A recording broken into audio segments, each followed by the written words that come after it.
Another episode of Gomology, a podcast about clothes and stuff. Now, today we're off to Scotland to talk about wool, natural dyes, tailoring, and a rather strange piece of art made of wool. Welcome, Alice. Would you like to introduce yourself? Hi, my name is Alis LeMay. I'm a bespoke tailor and couture dressmaker based in Glasgow. Um, and I've been living and working here for about 9 years. I don't think I'd live anywhere else. I completely love this city, and it informs a lot of my work. Um, and yeah, this year I've been collaborating with my studio neighbour, Julia Billings, who is a natural dyer, on a project that we're going to discuss shortly. So, bespoke tailor, is that just you? Or is it you in a sweatshop in the basement? I wish. Where's my sweatshop? No, sadly, I am the sweatshop, myself and my apprentice. So I've been training an apprentice for about 2 years, 2.5 years. She started working with me on a project called Eastern Ground. We got some funding through an organisation called the Hollywood Trust, which exists to support people from young people from Dumfries and Galloway to access opportunities they wouldn't otherwise be able to access. So Dumfries and Galloway, for those who don't know, is quite a rural part of Scotland. Transport links aren't fantastic, and yeah, it can feel like you're quite cut off. So I'd had some contact with Abby, my apprentice, just through sheer coincidence, happenstance, a couple of years prior. And I'd always sort of kept her in the back of my mind because she was really easy to work with and her hand skills were very good and she was a very fast learner. So I was able to get some funding from the Hollywood Trust for her to be employed on this project called Eastern Ground, which was the first time that I collaborated with Julia as well. And thereafter, we were able to get some more funding from the Hollywood Trust to support Abby to study bespoke tailoring. So Eastern Ground was a bit more of quite a broad, more of an art project, I suppose, or textiles art project. So over the past 2 years, we've sort of been having a real focus on bespoke tailoring. And I don't know what I would do without her now. It took a bit of an adjustment because for years I've always worked by myself.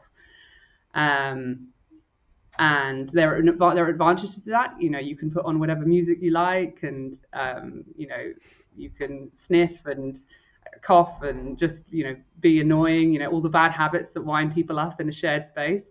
But there are also downsides because you do often feel very like isolated and like all the pressure's on your shoulders.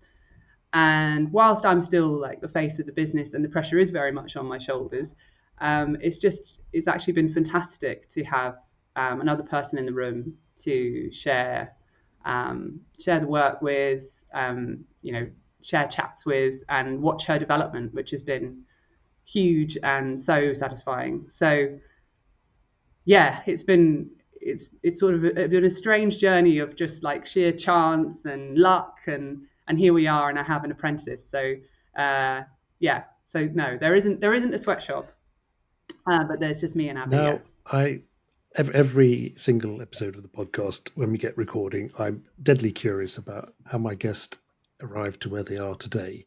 So looking back in time, at what point did you realize that bespoke tailoring, that is the thing for me? I think,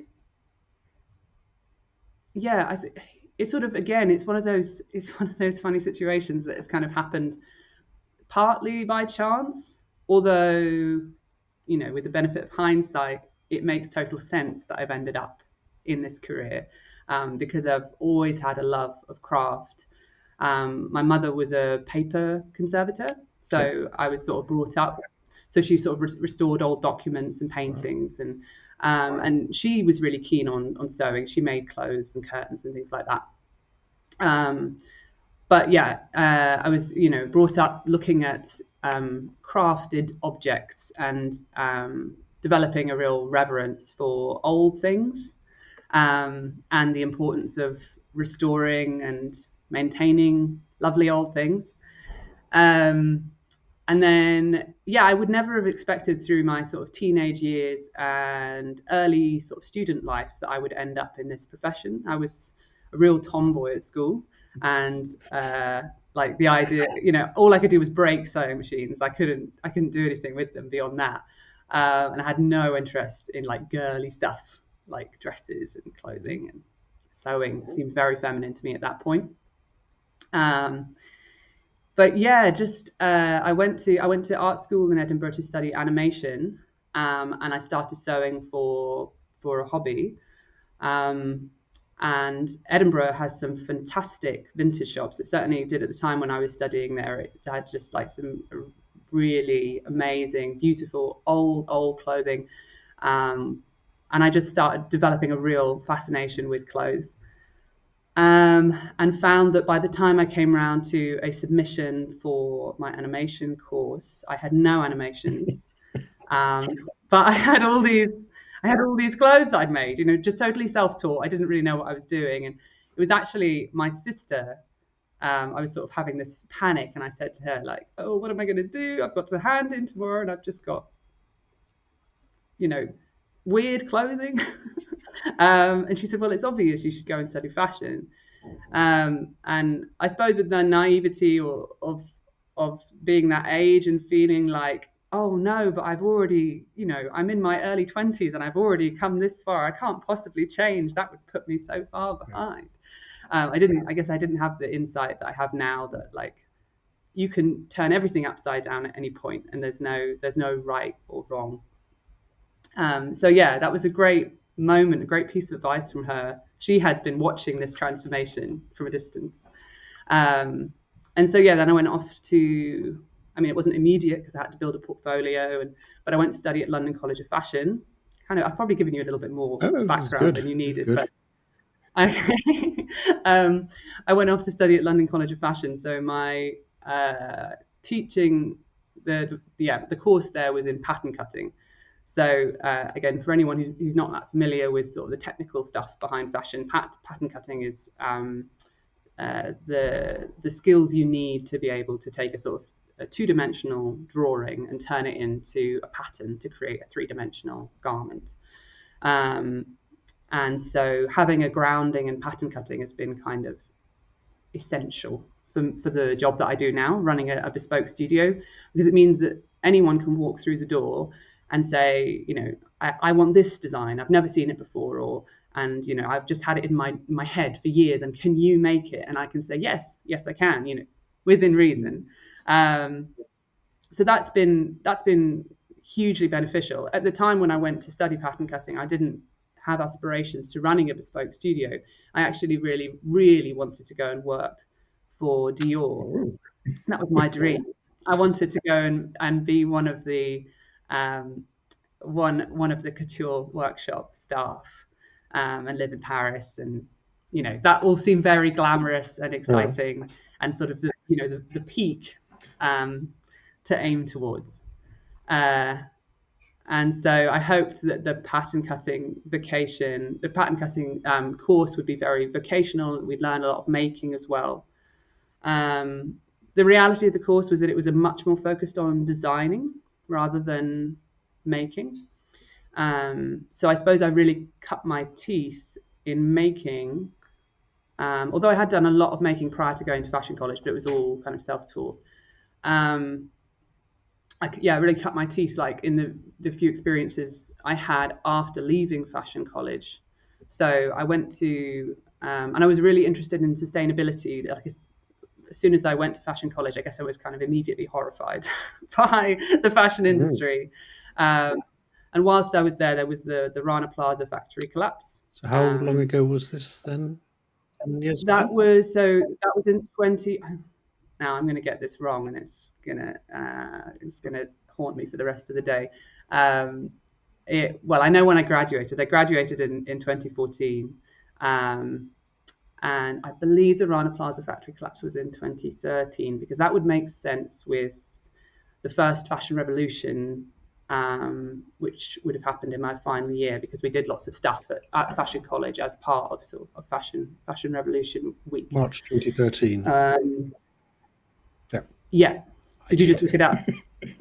Oh, fantastic. Phew. I didn't get that wrong, because that wouldn't feel good.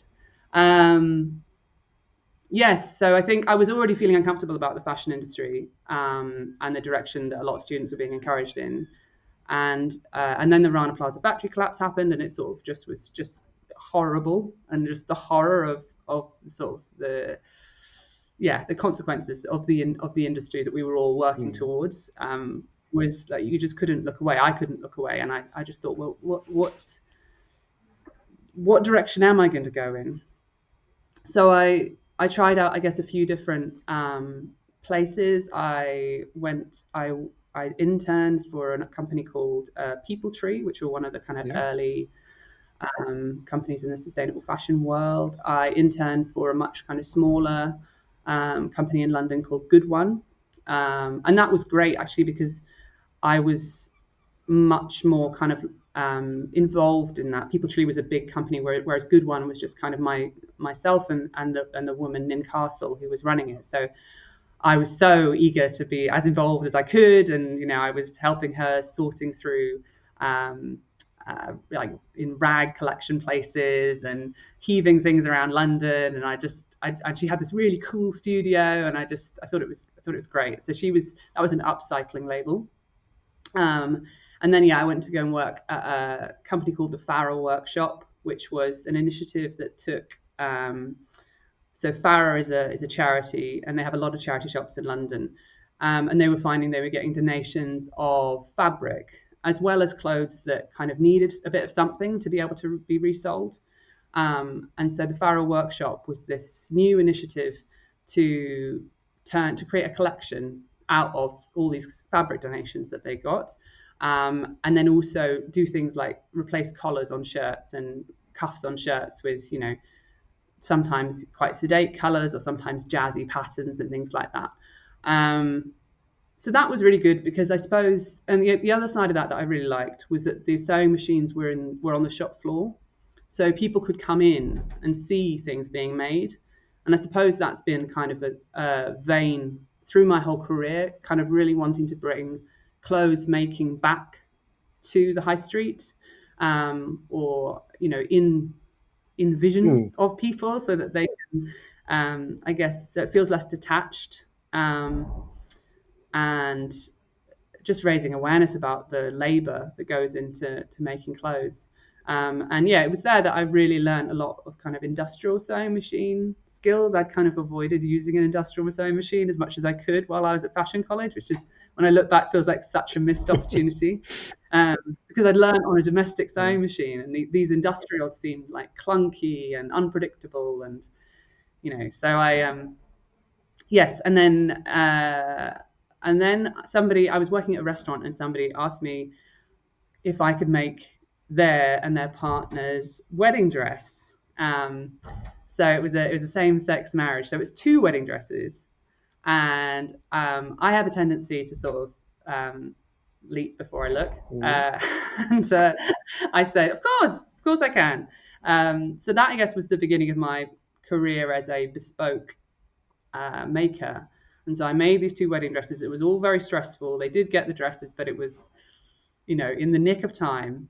And then shortly afterwards, I am getting to the point. Another friend said, "Can you make me a suit?" And I said, "Of course." But I knew that bespoke tailoring was quite different to ready-to-wear clothes making. We'd had a tailor come in just for a day at London College of Fashion to show us a few different tailoring techniques. And I knew that the processes involved were quite different, that there was a lot of hand sewing and like kind of stuffed with an iron that I didn't quite understand at the time. And I thought, if I'm going to make this friend, Jamie, a suit, I want it to be amazing. I don't want it to be like a ready-to-wear suit. I want it to be a bespoke suit. And so I started, looking up videos and trying to find as much as I could online, which there was a lot less of back then. There's a lot more today. And a very, very generous friend of mine said, "Why don't you go and have some lessons with my bespoke tailor, Joe Allen?" This was a sort of, a friend of mine I had not met at fashion college. He's a corporate lawyer, so from quite a different world. But he had he believed in me. He saw something in me that he wanted to support, and it was so kind of him. So he paid for me to go and study with Joe Allen. So I kind of see him as my initial push. Both Jamie, the friend, asking for the suit, and Basil, the friend, facilitating my learning. So I went off to study with Joe Allen, who is just, I think it was just a fantastic introduction to bespoke tailoring for someone like me. I think I maybe would have felt quite restricted or intimidated if I found, got an apprenticeship on Savile Row. I don't know. It's hard, it didn't happen. I didn't pursue it.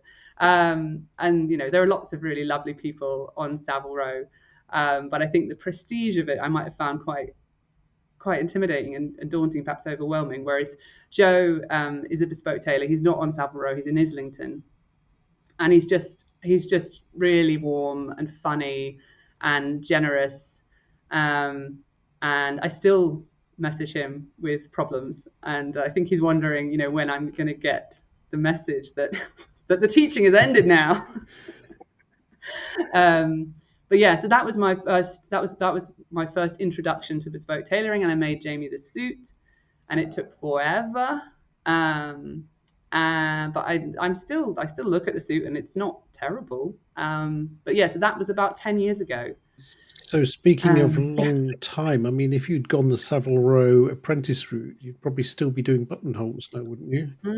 Sort of following their traditional way of doing things. Yeah. So I mean, for starters, an apprenticeship on Savile Row is very competitive. So I don't know.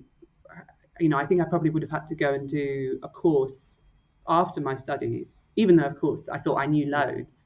I realized in hindsight I knew very little. So I probably would have had to go and do some kind of course there's a college called Newnham College. The Tailoring Academy didn't exist at that point.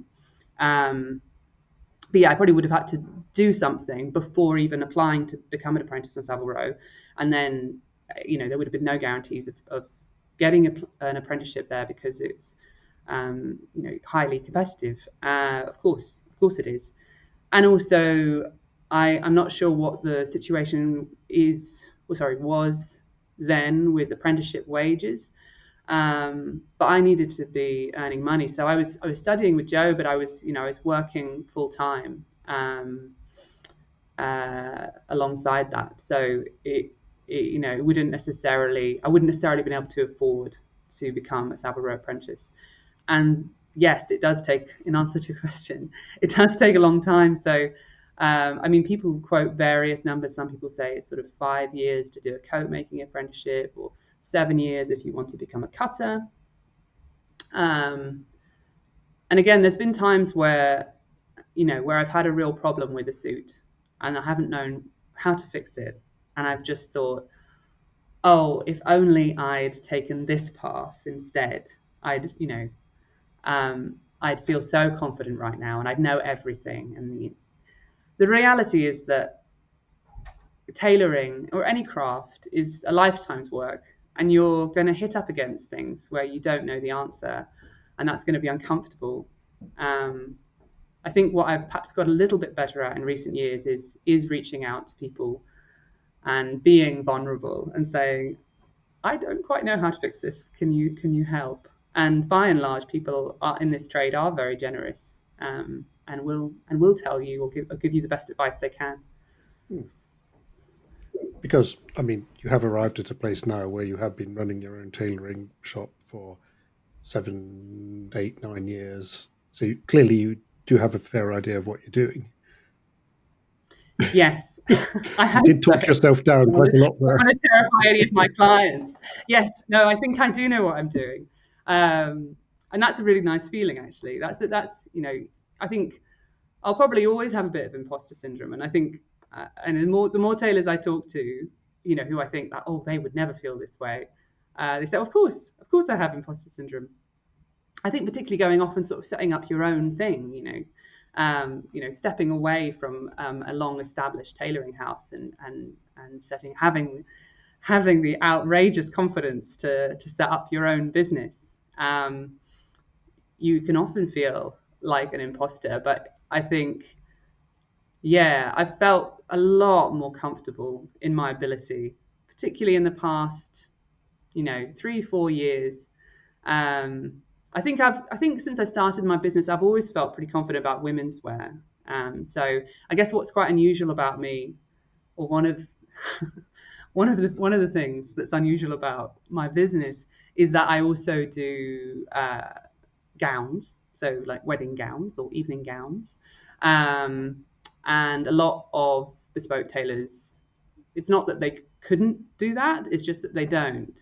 Um, and uh, and I suppose that sometimes also is like a little voice in the back of my head that says, perhaps you shouldn't be doing this, or um, perhaps this undermines other aspects of what you do. But yeah, certainly in the beginning, I was probably doing more women's wear and feeling more confident about that, and kind of building up alongside that, building up my skill set. But yeah, like I said earlier, I think it's something I'll be developing my whole life, and I think that's part, without, this kind of sounds cheesy, but I think that's part of the appeal is, I think I'm someone who could probably get bored quite easily if I was, for example, working in a more in a larger tailoring house where you might just be doing buttonholes all day long, or every day, Yeah. every week, or putting in pockets, like where the work is more separated, and it's a little bit more like a production line, like a production line of amazing craftspeople, But still, but nevertheless quite monotonous for the individual makers. So I don't think I would thrive or enjoy that environment. I like challenges.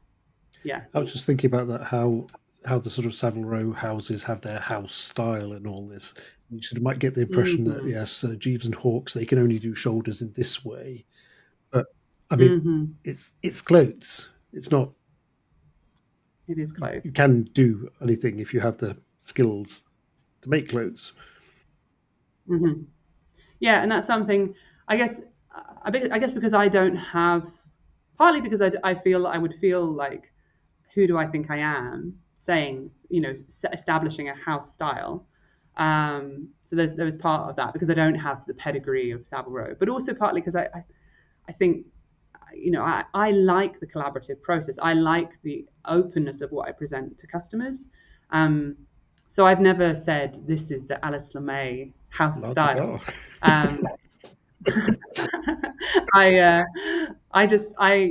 somebody walks through the door, I am here to facilitate whatever they Hmm. want within reason. Like I would not love making a super tight suit with a super tight short jacket. It would just, I would struggle to do that. I would try and gently encourage a client towards, trousers that aren't super Hmm. super tight, and a jacket that covers the bum and that kind of thing. So there are a couple of points where I would find it difficult to bring that vision to life. But I think most of my customers aren't looking for that Surely yet. that must be quite an important and large part of being a bespoke tailor, in steering your customers towards what actually will be tasteful and nice. Yeah, it's I think it's a bit of a balance because I'm always, I'm meeting someone for the first time. I do have customers that I've got a bit more of an established relationship with, so I get a bit more of a sense of their taste and what suits them, and what I can see when they put it on makes them feel good. But when I'm meeting somebody for the first time, I don't know anything about them. I know that they want a suit, but I don't know what makes them feel good. And so I've always been a little tentative to be too vocal in the first meeting about my personal opinion of what I Hmm. think would suit them.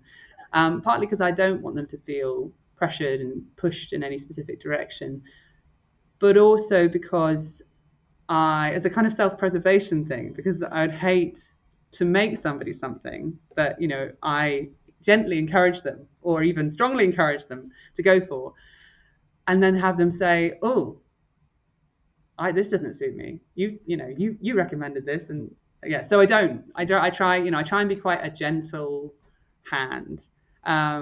but every now and then you get a sense from someone that they do really want guidance, and I won't hold back in that case. I will offer my opinion and advice. And at the moment, I'm kind of evangelical about British wool. So anyone who comes to see me right now, the first thing I put in front of them is British wool, and I try and sell them on the benefits of that, because it is different to 99% of the wools in my bunch books. And so I'm sort of putting it in front of them and saying, okay, well, it does feel different, but here's why it's great.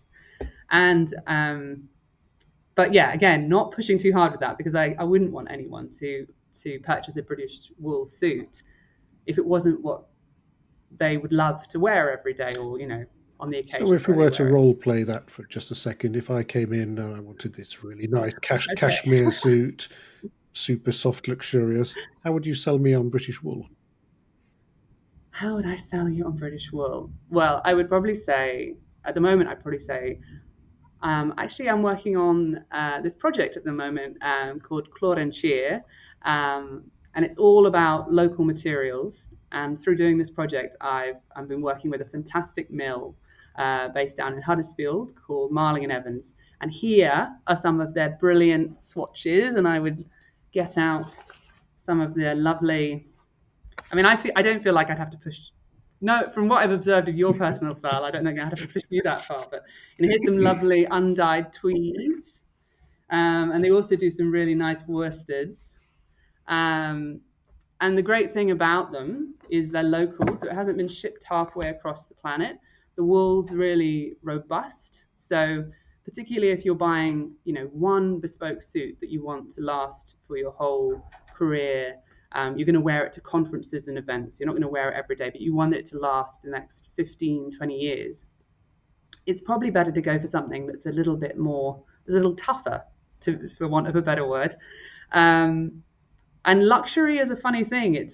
It's so subject to marketing, and Australian merino wool and super 180, super 200, super has been rammed down people's throats for the last 50, 60, 70 years as the most luxurious product, or one of. Whereas for me, luxury or something I can get excited about is more to do with the people I meet along the way. So I love getting my shoes repaired by these two shoe repair guys in town. And I probably, I don't know how much I've spent on my boots over the years, but I so much more prefer going in, having a human interaction, they repair the boots, they look great, and probably the total cost of those boots over the year is similar to some, fancy designer pair of boots, but that doesn't really do anything for me. You'd be going back with them every season as well to have them resold and done. So exactly. So I prefer something with a story, and a story I can understand as well. Lots of luxurious things have a story, but often it's quite distant, and it's obscure, and it's hidden behind various smokes and mirrors, and it's I love the fact that I can say to my customers, I visited this mill, I've seen this wool being made, I've met with the man who picks the colors for the wool, and I can tell you all of this is undyed and it's all British, and it will last you the rest of your life. I don't know.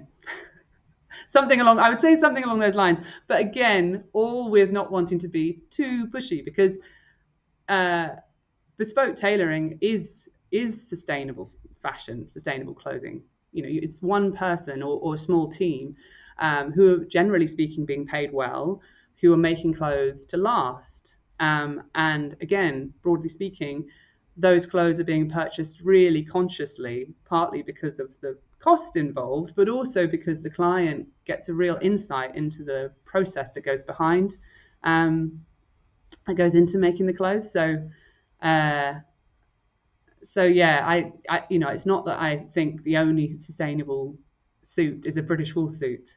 Absolutely not. I think the most sustainable suit is a suit that you are going to reach for and love and repair and enjoy. That is a very, very accurate and wise definition of it.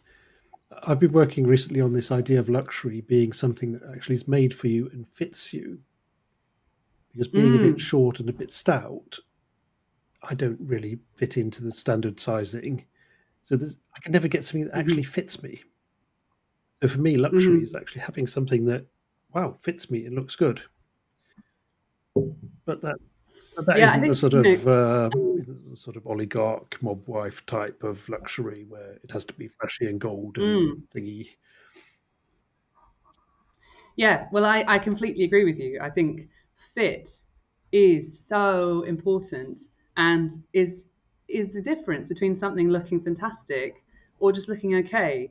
But I think we're all so blind to ill-fitting clothes because we're all walking around in them every single day, myself included. I'm wearing this suit today. This is from the collection that I've been working on, but I certainly don't wear a suit every day. And I don't know, when you watch something really noticeable when you watch old films. My partner's really into films, and so he's sort of converted me to old movies, and now I absolutely love it. It's like you get to travel back in time and observe a time when people did wear things that fitted them, and were made of proper fabrics and like lovely thick chunky wool, and everyone just looks fantastic. I appreciate it's a film, so they're not, it's not a documentary, and people like, there probably were lots of people walking around in ill-fitting clothes in the 1930s, but I think a much higher proportion of people were getting their clothes made by local independent makers who had the skills to make clothes fit. But these days, with stretch, people dressing more for comfort than for beauty.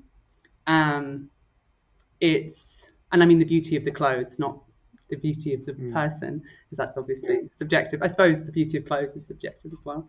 But yeah, I think we're completely blind to it. We don't notice ill-fitting clothes. It's only if you sort of stop in the middle of the busy shopping street and look around, it can be almost impossible to find someone in something that fits them well. I think many of the clothes that people wear today aren't even clothes where fit comes into it.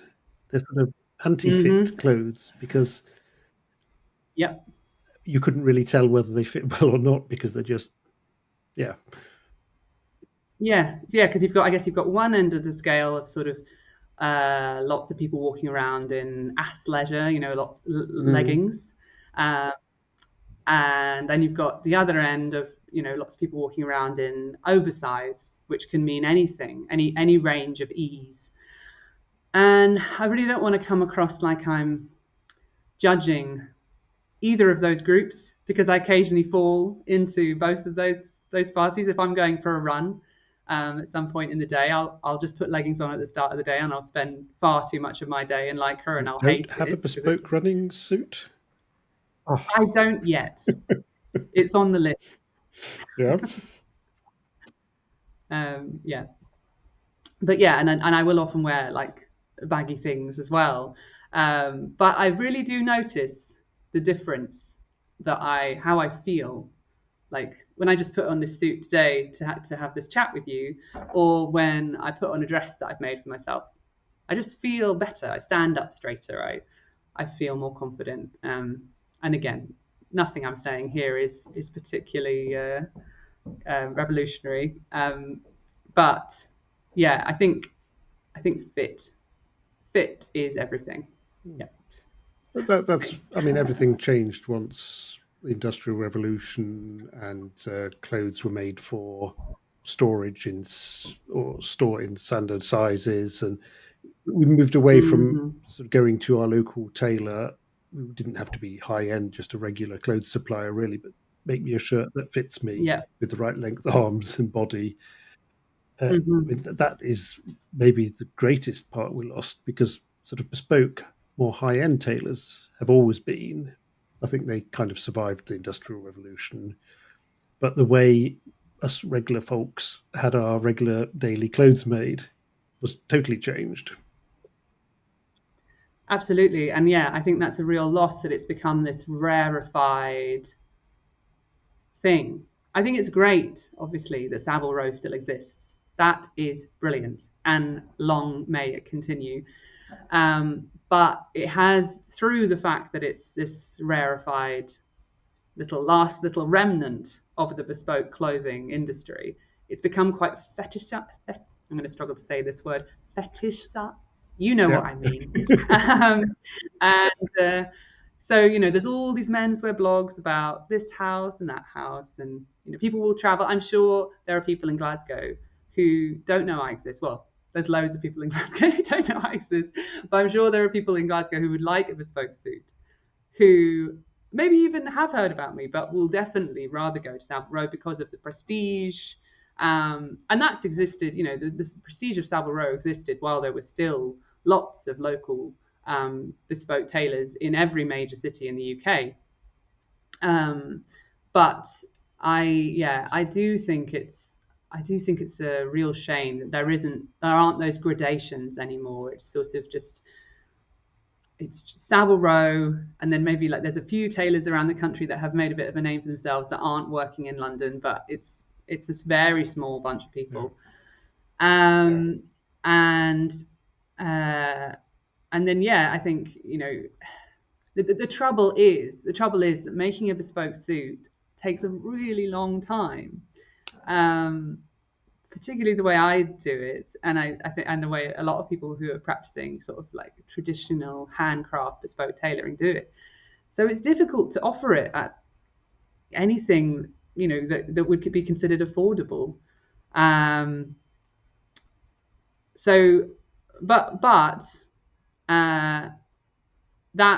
other level of clothes making, where it's, I suppose, local makers who are making kind of more ready to wear clothing, that's something that that you just sort of mentioned that we've lost a bit of, I suppose.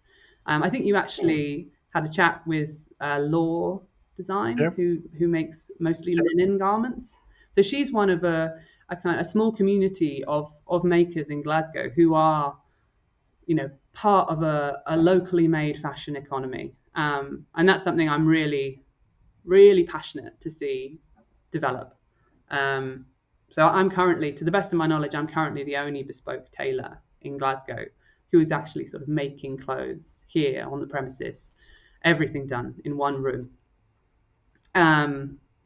But I'd love there to be more. I'd like to be part of a community. I think I am part of a community more broadly of people working in clothing, but I would love to have some more peers in Glasgow making bespoke tailored garments. That would be fantastic. I guess a lot of what was the sort of low end made to order bespoke has now been replaced by people as sort of fronts for made to order, where they take your measurements and send it off to a factory in somewhere in Eastern Europe, or I forget where these huge places are that make sort of thousands and thousands of suits a day. Yeah, I mean there are, absolutely. There's a lot of that done in Yorkshire, and actually I think there's a factory just around the corner from me, small factory that's that makes made to measure, so more or less a kind of standard block pattern that's just small changes are perhaps made to it or not, or sometimes it's just a matter of doing US size 38 chest in that fabric with that lining, and that's the custom element. The sleeves are shortened or lengthened, or the trousers are shortened or lengthened, but that's kind of it. So yes, you're right. I think, and that's kind of what I feel I'm often being compared to in Glasgow, because there are some tailoring businesses in Glasgow that are offering made to measure, but they're not, again, to the best of my knowledge, they're not doing the actual making in those shops. They're working with partners, either somewhere else in the UK or further afield, and it's not the craft of bespoke tailoring in the true sense, where you're taking everything into account, not just somebody's 2 or 3 measurements, loads of measurements, posture, whether somebody's got scoliosis or had a broken collarbone early in life, or all of these things. When you meet somebody for the first time, you're taking into account, because all of those micro asymmetries will affect how a jacket hangs or how a pair of trousers hang. So it won't be that. But I don't want to knock those businesses, because they are delivering something at a certain price point. And it is, particularly when they're working with UK factories, it is a kind of, it's UK suit production, which I believe is better than something where I guess it's harder to see and harder to police what's going on and make sure everyone's getting paid fairly and things like that. So I guess I'm keen to acknowledge the difference between what those businesses are doing and what I'm doing. Yeah. I ran into the same thing recently with shoes, because just like our bodies, our feet can also differ widely, and even though they're on the end of my two legs, my 2 feet are very different. But the first time ever, my feet were actually measured up, and so that I can get shoes that fit them. And that, wow, I mean, that is top level luxury. Because otherwise, I've always had one shoe that doesn't fit that well. So yeah. Well, it makes perfect sense, doesn't it? I mean, I think we're all, I guess, since mass production exploded, sort of, I guess, after the kind of 1930s, sort of the Second World War, I think, really like sped up a move towards mass production across all kinds of products. We've all got into a mindset that we should fit the mold. And the reality is that, I haven't ever had a customer walk through the door and say, yeah, generally things fit me and I've got a pretty standard body and I don't have any issues with it. Like, everyone who walks through the door says, this is wrong with me. My torso is too short, or my right leg's too long, or I've got a funny arm, or there's like a list of complaints because they deviate from some perceived norm, which just doesn't exist. And of course it doesn't exist. Like, we're all completely different. And some of us are lucky that we are able to fit off the peg things relatively well, but it's rare that it's a perfect fit. So yeah, I think I don't know. I think it does feel like we're a very long way away now from a world where people are prioritizing fit and local production like that. Companies like Shein and Pretty Little Thing, and I mean even M&S, like, it just, the sheer scale of the number of products being made every day is it's dizzying. So I don't know, I like to try and be optimistic and think that I'm part of a growing community here in Glasgow, but yeah, there are days when I'm perhaps a little bit more cynical. I was just sitting here thinking about that guy out there who's a perfect medium, and how brilliant it must be for him. But then again, given that makers can't even really agree on what a medium size is, he's probably not too happy either. So never mind. Shall we move on to the project you're currently working on together with your neighbouring workshop, which sort of loops us back to British wool again, doesn't it? Absolutely. Yeah. So yeah, Julia, who would be on this this call as well, because she's got a studio next door, but she's in Australia at the moment. She is a natural dyer, and she moved into the studio next door to me in lockdown, and I was so excited to meet her. I think partly because it was a kind of an early stage in it'd been a while since I'd met anybody at all outside of my You've basically been looking forward to meeting anyone at all. And then I saw her in the corridor. She just moved in, and I remember in that moment having been like kind of thinking that I was doing quite well with all the rule following.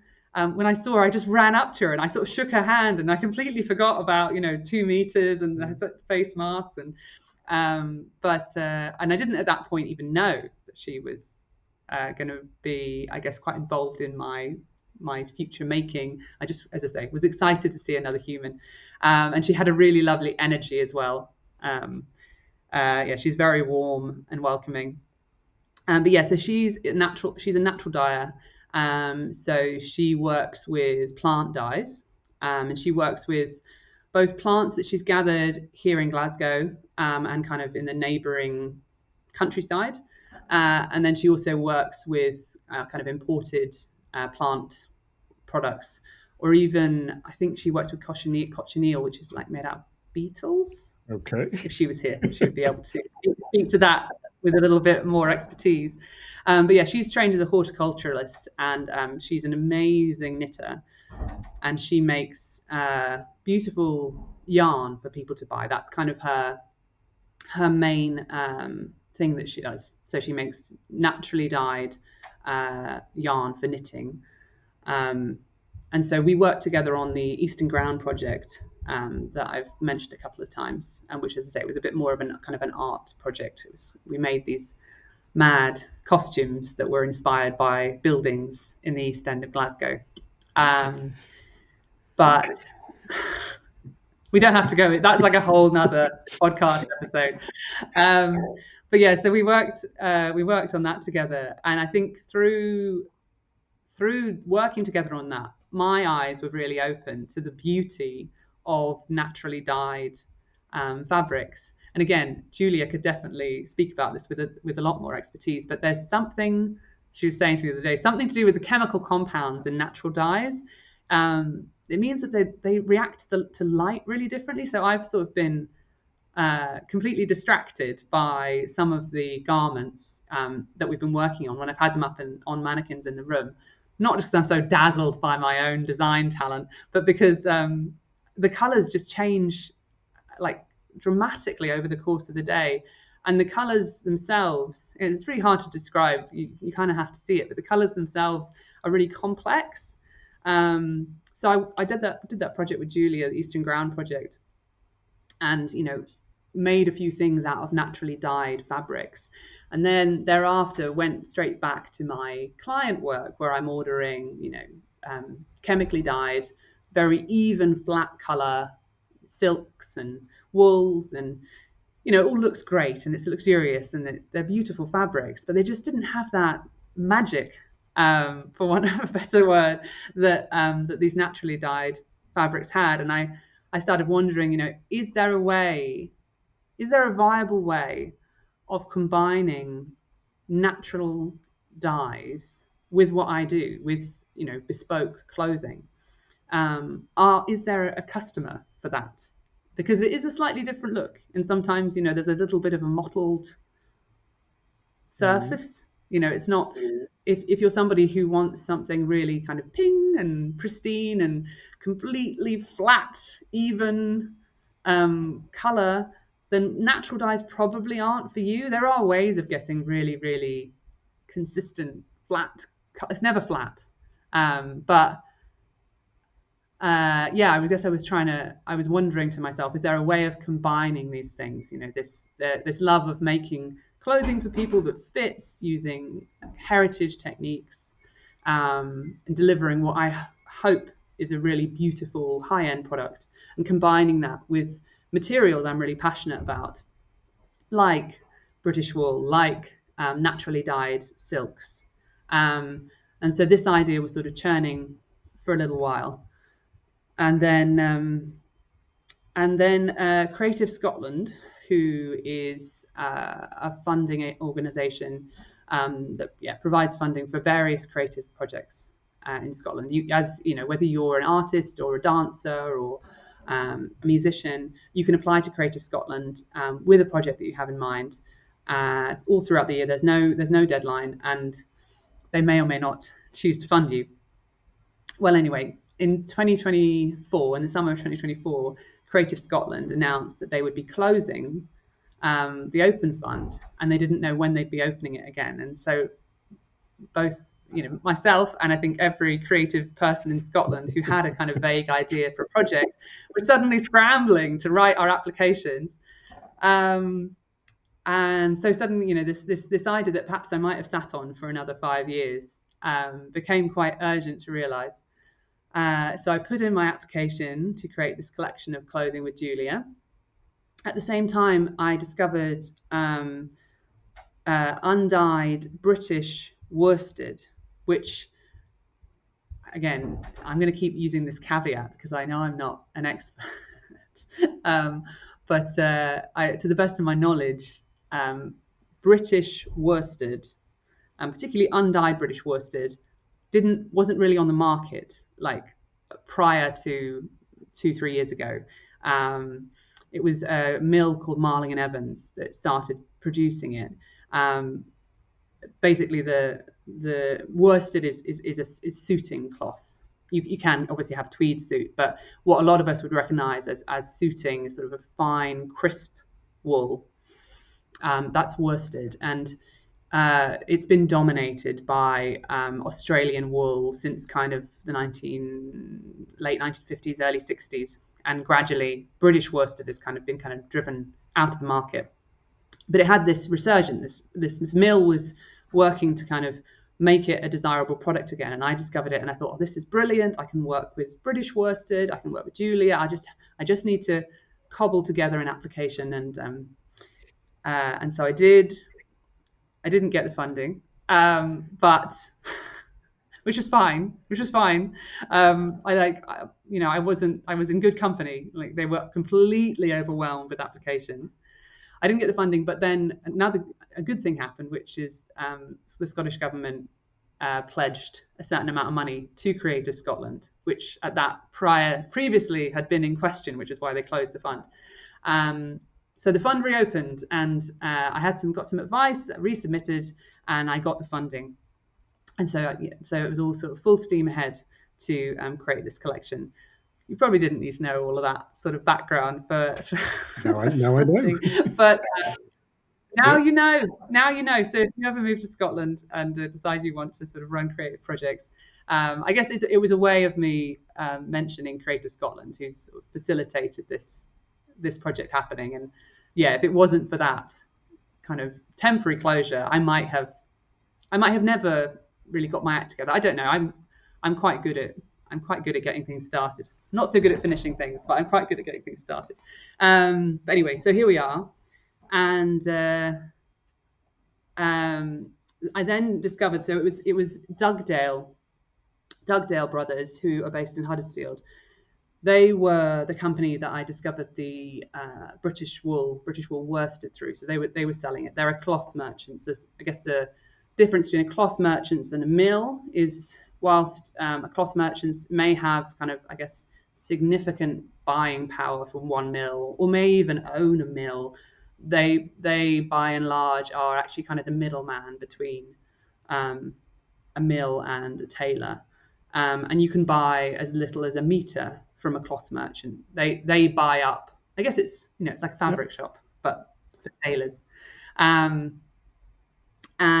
So I was planning on buying a lot of British wool worsted from Dugdale, both for the project, but also going forward, because I was kind of hoping that this project would just be the beginning of a change in the business, and that in the future I would be making all of my suits from British wool, and I'd be working with Dugdale. So I got the funding, got in touch with Dugdale, said, how much stock have you got at the moment? Are you adding to the range? All excited, and they told me actually they were discontinuing the worsteds. And I was like, I built this whole project around the worsteds. So I thought, oh God, I've got to buy up whatever they've got left. And then I thought, oh well, this is a bit of a stumbling block. But then I found out the mill that made the cloth were still making the cloth, and could, it wasn't something with a shelf date. They had access to British wool. They had the machinery to make the cloth. If I was willing to order enough meterage, then I could just buy directly from them. So that was a really good moment, sort of, because I thought it was a bit scuppered by this discontinuing. But yeah, so I've sourced fabric for the project both from Dugdale, and I've also had 3 custom lengths woven especially for the project from Marling and Evans, which is the mill based in Huddersfield. where they produce this. They produce undyed British woolen and also undyed British worsted.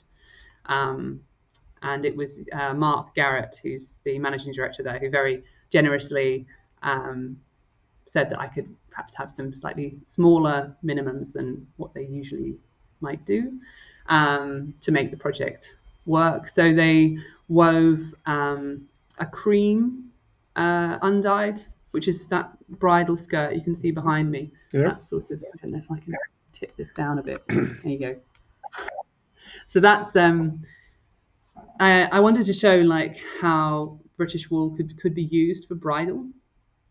I think bridal is generally dominated by polyester, but when it's not polyester, people often think of silk, which is obviously a beautiful fabric, and I generally use silk for my bridal commissions.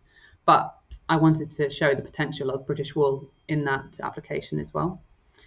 So they wove that cream, which was also a fantastic base for dyeing. So this suit is made from that fabric, and it's been over dyed with madder, which is a plant.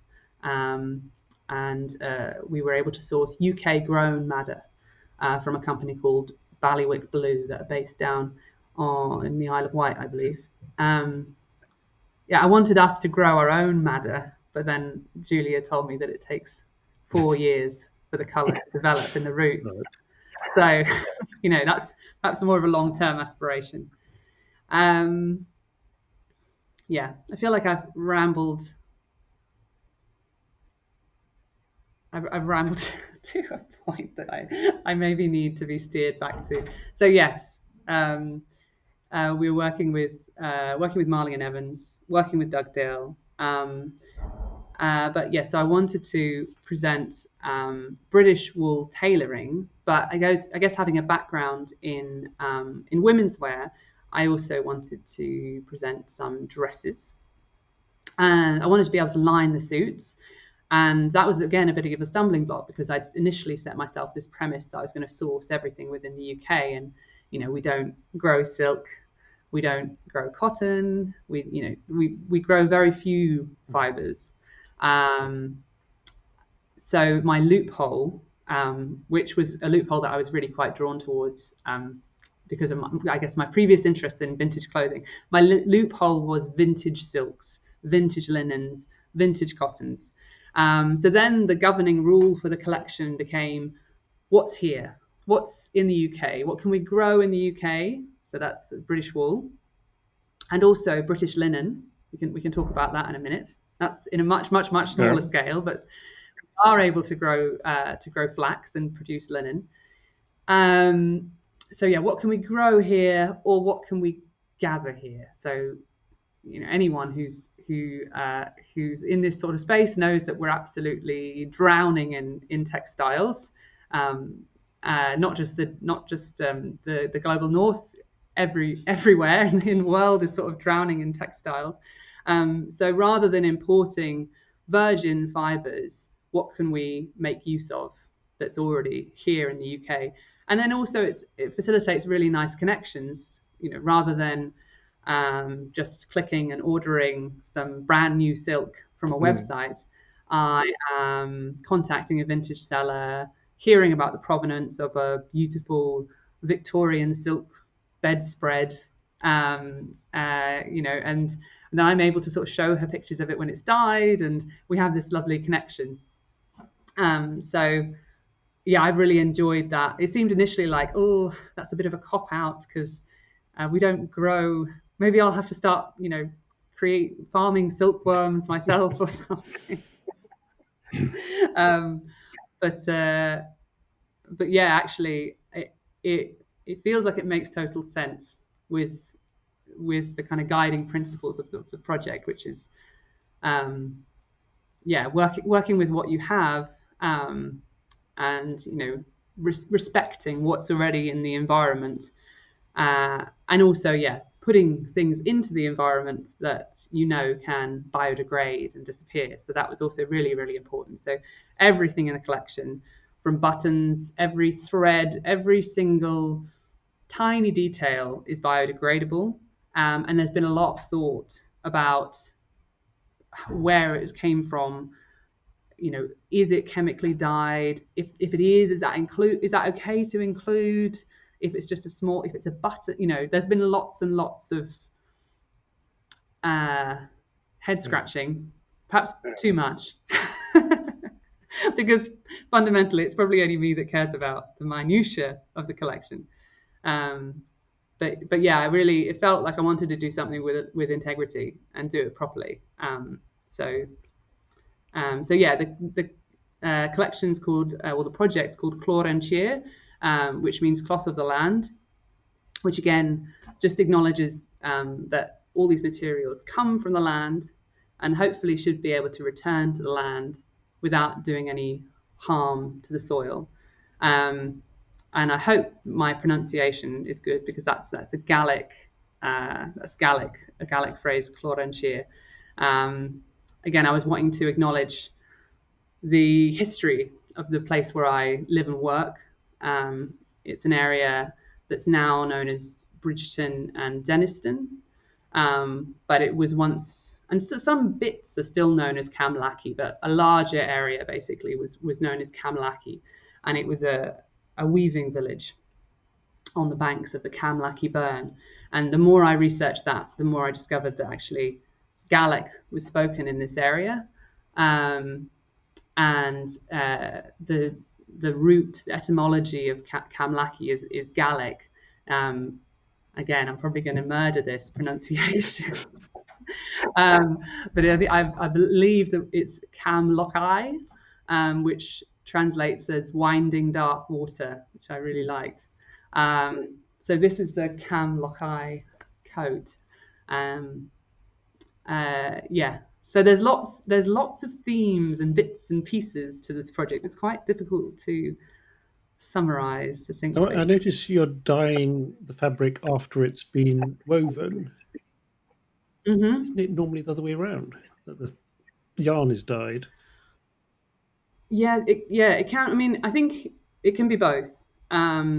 So it wouldn't have been practical for us to dye the yarn to make this suit, for example.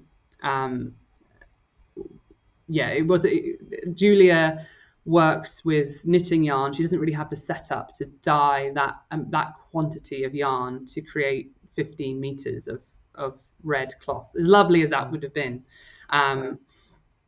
So the starting point was always, we will dye cloth that exists. And that's not unusual, particularly in the natural dye space, because usually it's small quantities that are being dyed in that world. So it's rarer that cloth like silk, and I mean, I would love to be corrected on this, but to the best of my knowledge, I haven't seen like a naturally dyed silk, woven silk, like a very fine kind of machine woven silk that's been yarn dyed. So, but the plan was actually originally for this coat. The plan originally was to have Julia dye the yarn, because it's just enough for one coat, so it'd be relatively small quantities, and she could have done it in the studio. But I decided, I think partly because of the winding dark water etymology, I wanted it to be quite dark, the coat. And I had previously thought, well, maybe it should be bright yellow, and that's very easy for Julia to do. Well, I say it's very easy, not having her, not being from her craft. What I mean by that is that there's abundant plants in Glasgow that produce a variety of different yellow shades. But then because it's a men's coat, and I don't really want this to be a too out there fashion collection. I wanted to have quite broad appeal. So I decided to go for something kind of more neutrals and just work with the undyed palette. But it does get jazzier on the inside. I'll turn it round. This mannequin as well, actually, it abides by the rules of the project, because this is a vintage mannequin that I sourced the other day from Newcastle. He's very old. He's from the 1920s. he needs a little bit of TLC. But yeah, so the coat is actually lined with vintage kimono silk that's been dyed with British grown indigo. So we brought a bit of colour in the lining. Yeah. But perhaps on a future project we could. It was a company called Vevar. It's a local weaving mill who wove the cloth. They're literally round the corner, which is again a really lovely link. Partly because this used to be a weaving village, but also the fact that 3 heritage craftspeople are working so close to each other, and that these crafts are viable. That's something else I wanted to show, I suppose, with the project. So yeah, this was woven by Vevar, and perhaps we might do something in the future where Julia dyes a more jazzy palette. But for this collection, I wanted to play it, not crazy safe. It is still quite bold. With the check is quite a bold check, but I think I wanted to create something that would appeal to a broader range of men than a bright yellow coat, which was the original I think that is a very wearable piece. There's nothing that makes it too far out there, or I mean, it's definitely noticeable, but it's pretty subtle. Yeah, that was kind of I didn't want it to be too tame, but similarly, I didn't want to kind of position myself as being something that the majority would say, oh, she just does really bright things. We do have some bright things. Obviously, this suit is very bright. This here is a bustier that's part of a kind of ensemble, which I don't know. I've started sort of.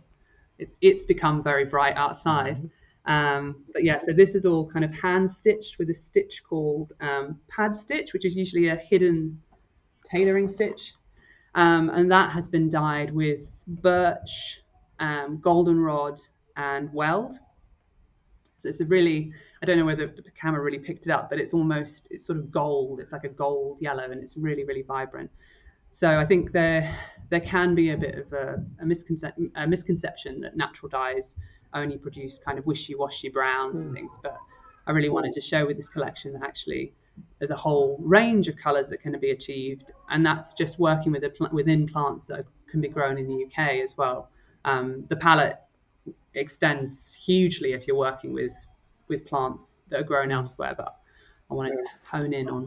I hung a shirt behind me here too. That's my natural dyed by using woad, which is the sort of old European indigo version.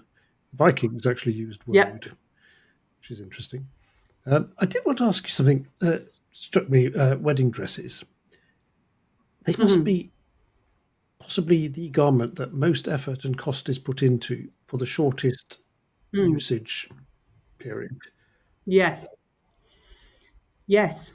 Quite. Yeah. I mean, although I am having more customers say to me that they want to reuse their wedding dress for something.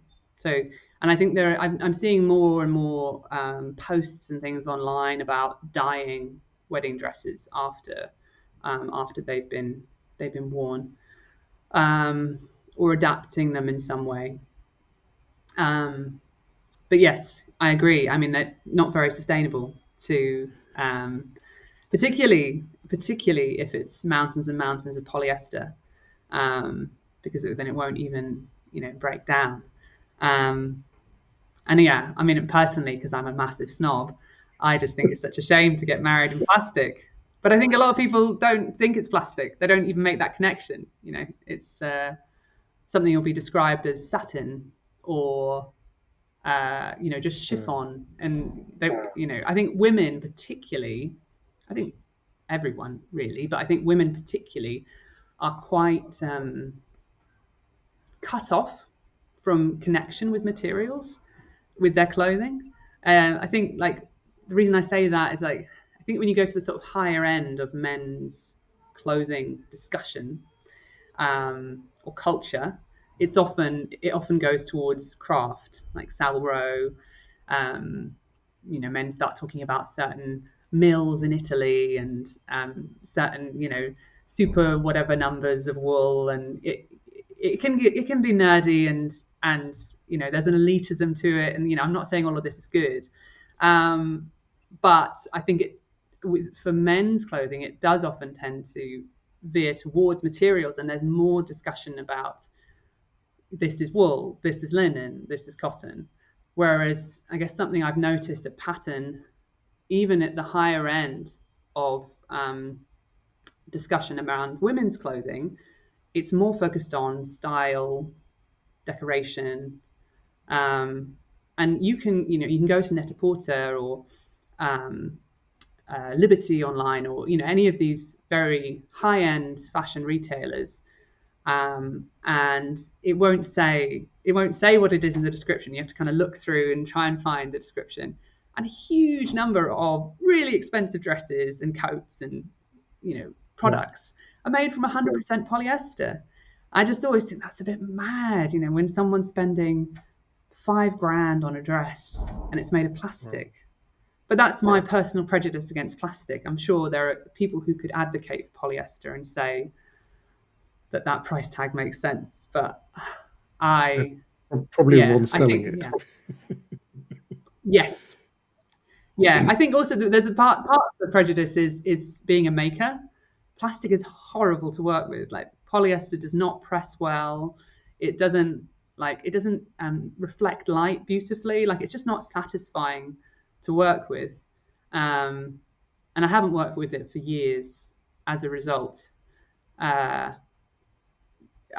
Just a whole number of reasons. But I do think it's a bit of a shame that, I think women historically, you say the 1930s, 1940s, there'd be a lot more home sewing, there'd be a lot more working with local dressmakers, and I think there was a lot more awareness of what clothes are made of.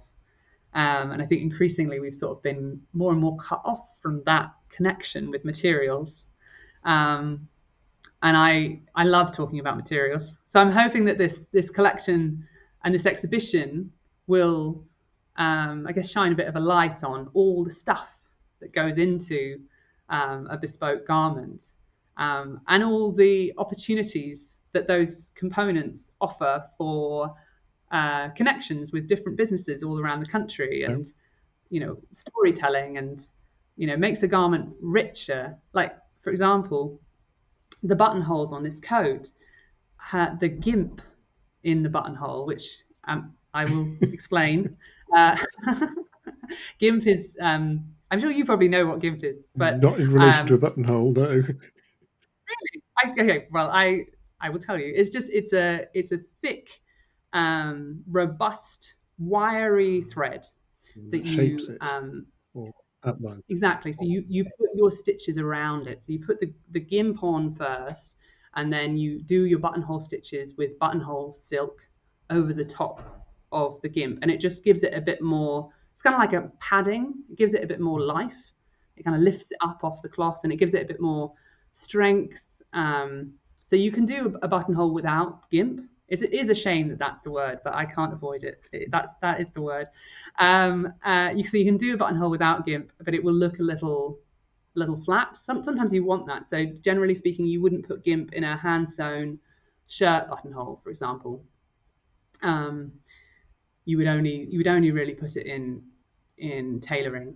But anyway, the gimp in all of the buttonholes in this collection is made from British-grown linen, which I am very excited about. But I mean, if you're not a kind of materials nerd, it might be harder to see why that's exciting. But basically, the UK linen industry kind of died a death. I guess a similar time that the Australian wool. The Australian wool was kind of flooding the market. We were losing our local fibres sort of in the late 1950s, early 1960s. We weren't using British wool so much. UK linen production was kind of dying off. So we used to grow flax plants here in Scotland and throughout the UK for making linen. Obviously, famously, Irish linen. There was flax fields all over Ireland. Gone. Also gone. And there's loads of reasons for that I am. We could again do a whole nother podcast about that, and I'm probably not the best person to do it. But there is a kind of growing small community of people who are trying to start flax production again. So there's been an initiative at Edinburgh College of Art where they've been growing linen, growing flax, and producing very, very small amounts of linen, but it's a start. There's another initiative in Scotland called a fantasy fibre mill, where they've been growing linen, growing flax.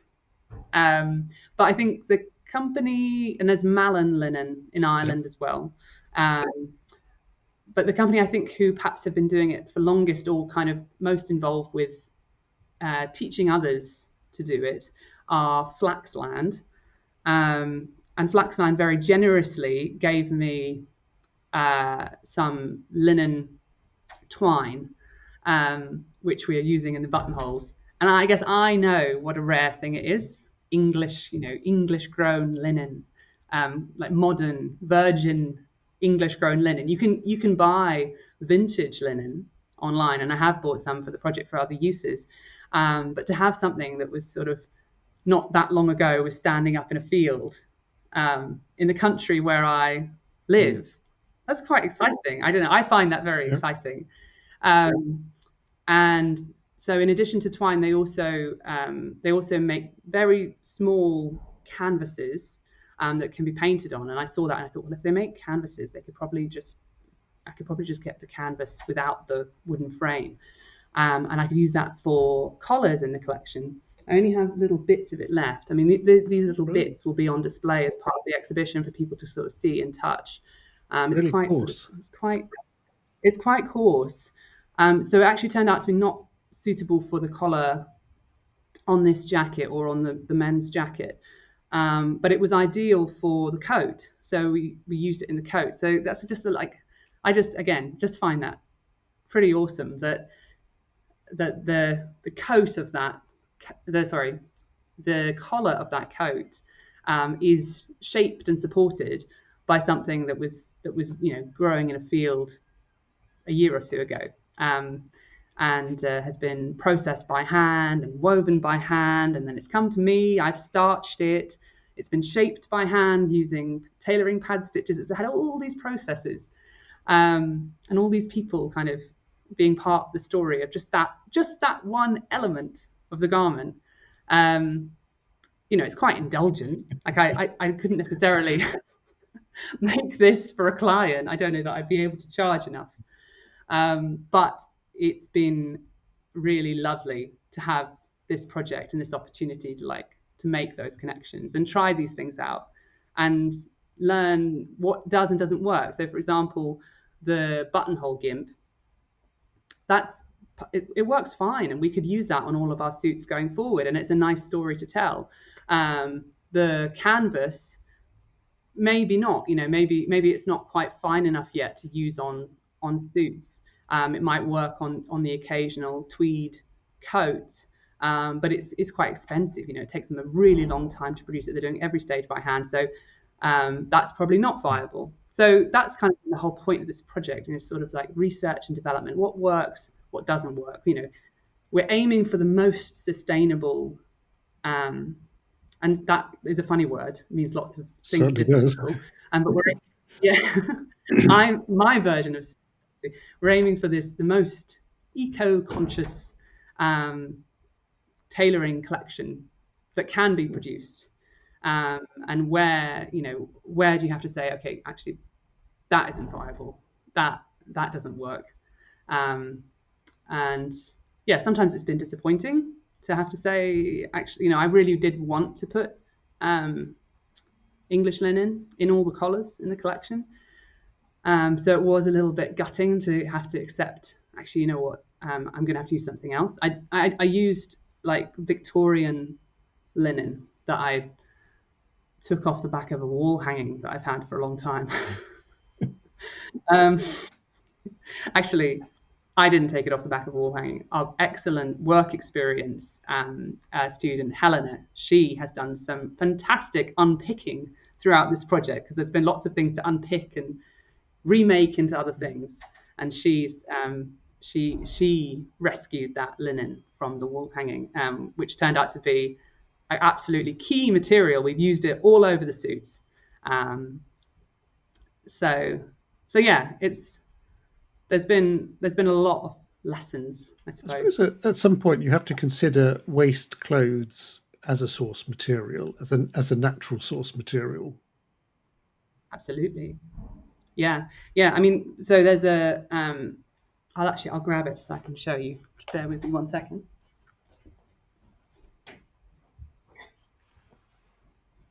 So she's back. This men's jacket is made from Welsh Black Mountain fleece, and it's British, 100% British wool worsted. And we were really struggling to get the lining naturally dyed to this dark brown color. So I had this vintage kimono silk that I was, both Julia and I thought would dye really easily. We didn't anticipate any problems, and it just would not dye. It would not take up the color, and it was becoming quite frustrating. And I said, actually, you know what? Let's just let it go and let's find something vintage that is brown and use that instead. Because there is also, you have to acknowledge naturally dyeing something isn't a fundamental good. If you're wasting lots of fabric along the way and you're using a lot of water and you're using a lot of plant stuff because it just isn't working, it's hard to say that the outcome, if you do finally get it, is more sustainable than using a brown silk dress that already exists. So yeah, the lining of this suit is from a vintage silk dress that I found on eBay from a UK vintage seller. And again, that's a nice, I quite like the fact that this masculine garment is lined with a dress. But that's mine and the jacket's secret. Just sitting here wondering, sort of vintage parachutes, sort of World War II parachutes. What were they made of? Silk. Yeah, I actually have. I have a vintage silk parachute that is currently on display as part of one of the Eastern Ground costumes is partially made of a vintage parachute. But I think they are becoming more and more collectible and harder to get your hands on. Even though they must have been made in the tens of thousands back then. Yes. Yeah. Yes, absolutely. Yeah, I think it's like if you're interested in working with secondhand materials that have had another life, it can take a little while to identify like a good stream of stuff. There was a point where I really wanted to make a lot of coats out of vintage Welsh blankets, but then I discovered that they're actually quite expensive and beautiful things, and it feels hard to justify chopping them up actually. And they'll probably have a much longer life as a blanket. A blanket always fits. So I didn't carry on down that path. I do have a lot of Welsh blankets because I carried on perhaps a bit too more than I should have done, but I stopped. Purely for research. Whereas one thing purely for research. But one thing I've discovered through this project is that kimono silk. So there are quite a lot of vintage sellers in the UK who are selling kimono silk very affordably. Like it's much cheaper than when I would be buying virgin, newly made silk from my silk suppliers that I've previously been working with. The downside is that it's very narrow, so it makes it difficult to work with. You have to kind of seam it together if you want something wider. It can have damage in it, so that's another thing you have to be aware of. But I think particularly vintage, I'm revealing my secrets now. Someone else is going to go off and tap this seam. But vintage silk kimono linings seems to be something that people aren't buying a lot of, but it exists. So often when these vintage sellers are selling vintage kimonos, they'll unpick the outer kimono down into its individual sort of strips. And they're often quite colourful and easy to sell. People buy them for patchwork projects and all kinds of things. But the actual linings are just cream, undyed, unbleached silk. And I think to most people wouldn't be that exciting or appealing, but kimono linings have been really useful in this collection. All the so you can't really see, but the sleeves, all the sleeves of the suits are in kimono linings. The trousers are all lined with kimono linings. So that was, a nice discovery to find that as a plentiful source of affordable silk. I have wondered a bit about vintage kimonos because they do seem to be incredibly easy to find. So why is that? Because I mean, buying a kimono in Japan is incredibly expensive. Yeah, I don't know. I mean, I think probably what's going on there? I think well, I guess if you're going to Japan as a tourist, I mean, I haven't been to Japan. Yeah. I think maybe if you're going to Japan as a tourist and going to certain places, you're probably going to be charged tourist prices. But I think vintage kimonos, I think people in Japan used to wear kimonos all the time, and now much less so. So there's like this kind of glut of vintage kimonos, which there's a bunch of UK sellers who I guess probably are going over to Japan once or twice a year and working with vintage sellers out there and buying up lots of vintage kimonos and then bringing them back over here and reselling them for kind of unpicking them and reselling them for craft purposes, that kind of thing, or selling them whole as kimonos. But I think the good thing about kimonos is that, for me anyway, is that it's very predictable for what you're going to get. Like it's always the same pattern, the same width of fabric and the same sort of strips that you're going to get. So we worked out that you can just about make a sort of size 10 ladies suit from a vintage kimono, the whole thing. So pull the whole thing apart, use the outer panels to make the exterior of the suit, use the lining to line the suit. And I think that's quite cool that you can take something that's a very different garment, loose, unstructured, relaxed, a very different culture, and completely transform it into something very fitted and, from a totally different cultural perspective. And I don't know, some people might think that's wrong to do that, but I guess I feel like are easily offended. Yeah, I don't know. I guess I feel like clothing. There's lots of clothing in museums, and there's lots of clothing sitting in people's private collections that will gather dust for many, many years or be on public display and educate. But we also just have like a sea of vintage clothing and textiles that could have a new life and bring joy. And I can wince when I see like a beautiful antique lace that someone sort of chopped up into a badly made crop top. I do understand and sympathize. But I also think that there is an argument for giving clothes new lives, and we can't save everything. I mean, much of it is just waste. The warehouse is full of stuff, and it's not being taken care of, so it's not appreciated. So maybe it could just be repurposed without shame. Yeah, absolutely.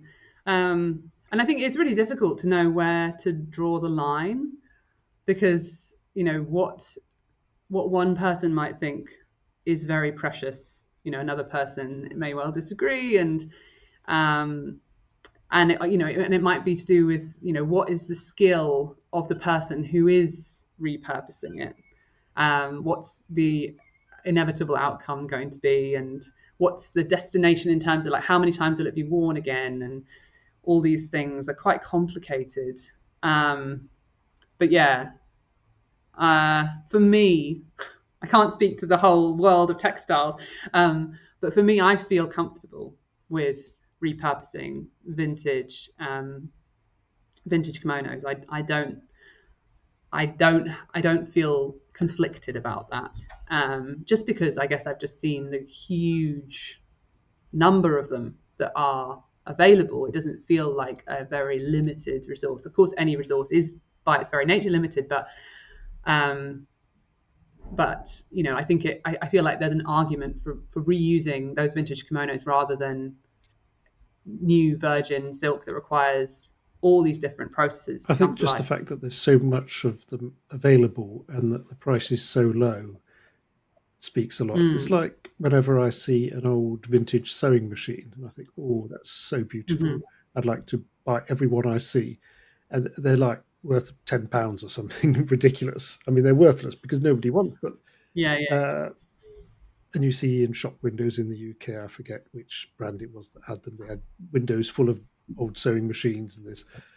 But I mean, they are worthless because no one wants them. So you might say, oh, we must take care of them all. But no, there's just no demand. Yeah, I think it's about picking your battles, isn't it? But that's also so different for everyone. So yeah. I guess another thing I found there to be quite a lot of through this project is vintage buttons. I mean, but that's like a whole that's dangerous because that is a rabbit hole that I can go down for many days. Yeah, vintage buttons is we never need to make buttons again. But I should stop what I'm saying right now because I have worked with a fantastic button making company. I know, friends of the pod. Oh, good. Yes. So because sometimes you cannot find the right vintage button, and sometimes you can find the right vintage button, but you can only find two. And so new buttons do need to be created, and I'm very pleased that they are being created by Courtney & Co. So this suit has got Carozo buttons on it, which have been naturally dyed with madder. So Carozo takes dyes really well. And so Carozo is a nut, sometimes known as vegetable ivory. So yeah, we worked with Courtney & Co. for Carozo buttons. There's some horn buttons from them in the collection as well. We've also made our own buttons from antique oak, and I could not find them this morning to show you. Oh no, here they are. Oh, you tease. I'll take that back. I'll tell a lie. So this is probably my favorite thing in the whole collection, and it's a button. But these are beautiful hand-lathed oak buttons made very kindly by my partner's stepfather, Pete, who is a very skilled craftsman. So he had these antique oak. I don't quite know what they were. They were probably something from a pew. They looked like a bracket of some kind. And he cut them up into bits and then cut them down into cubes. And then we put them on. I did a little bit of lathing as well, which is so much fun. I kind of wanted to change careers at that point.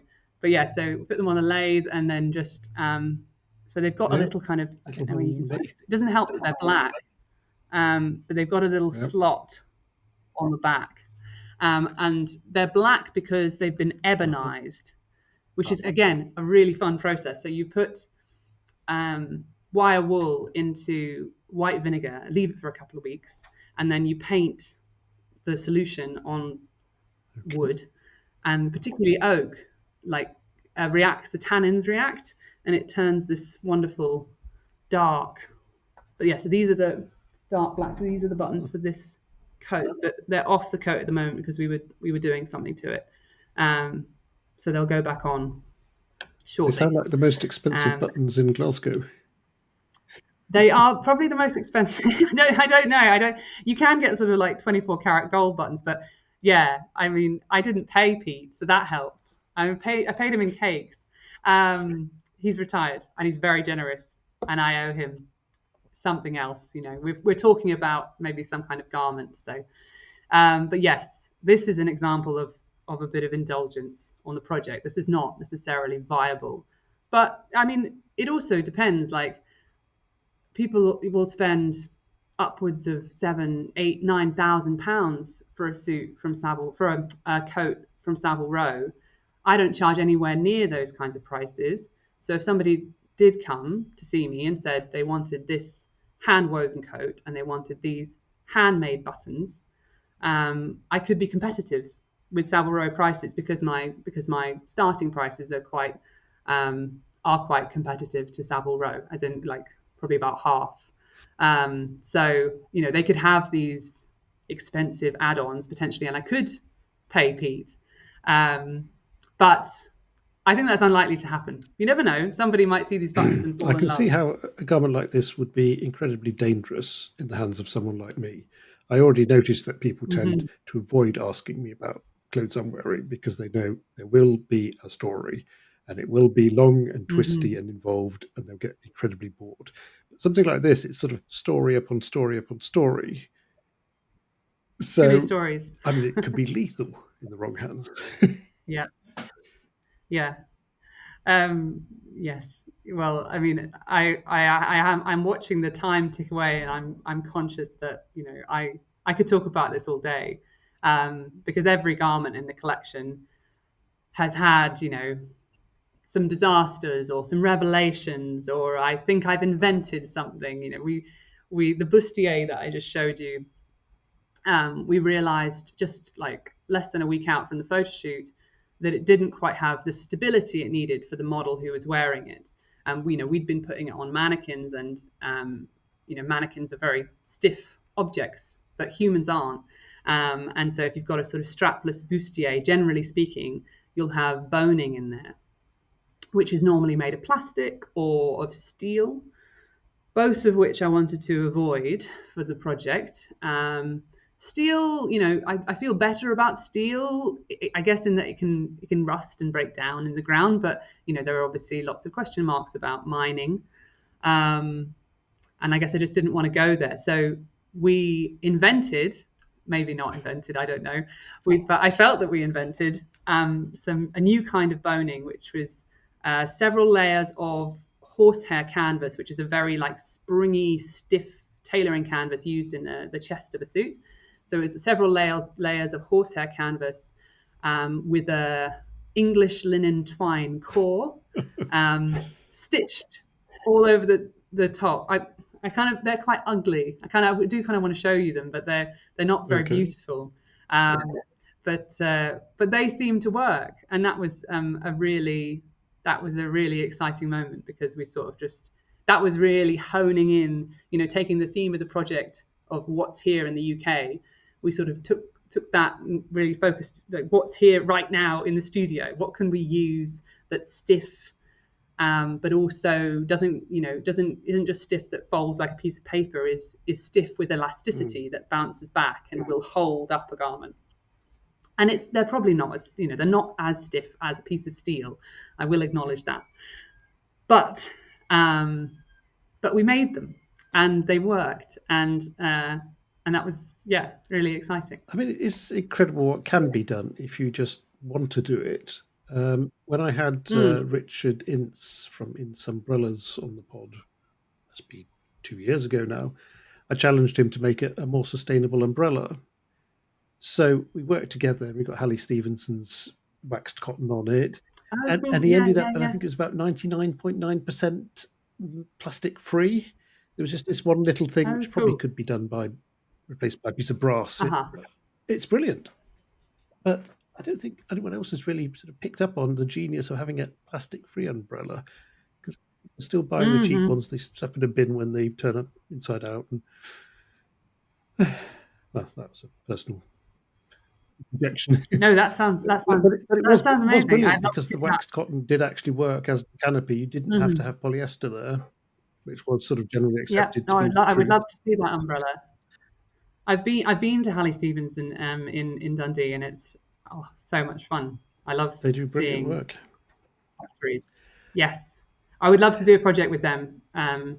Maybe with so I'm not going to talk at length about this because I'm conscious we've been talking for quite a while, but I also co-run a social enterprise that's sort of focused on sewing education, and I would love one day to do a raincoat making project with young people in Glasgow and Halley Stevenson, because so often you see people walking around, again myself included, in totally inappropriate clothing, and it's no secret that we get a lot of rain here. So it would be fun, I think, to make something with young people that's like really useful for living in Glasgow. But yeah, that's a tangent we don't need to There go was off one on. tangent I wanted to sort of loop back to, this idea of getting the surplus kimonos from Japan, coupling it with sustainability and the direction clothes normally travel. It has struck me in recent times that clothes are very fond of traveling. I mean, first they travel a lot before they arrive with us, but then once we've sort of discarded them in their waste, it's proven that they travel all over the world, Yes. astonishing Yeah. distances, and end up in deserts and whatever. But Japan has sort of been vacuuming the West for vintage clothes for ages.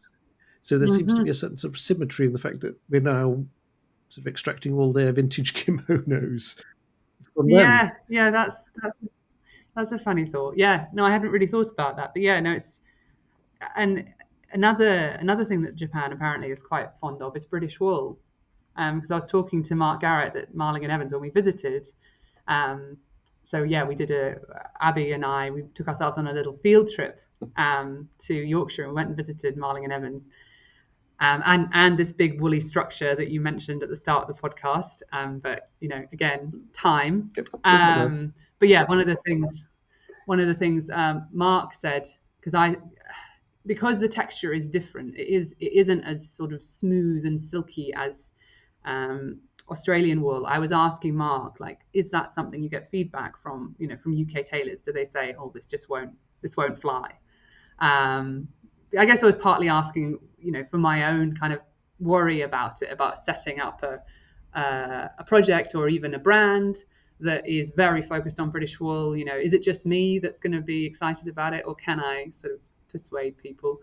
And Mark said, actually, no, it's really popular, particularly with the Japanese market.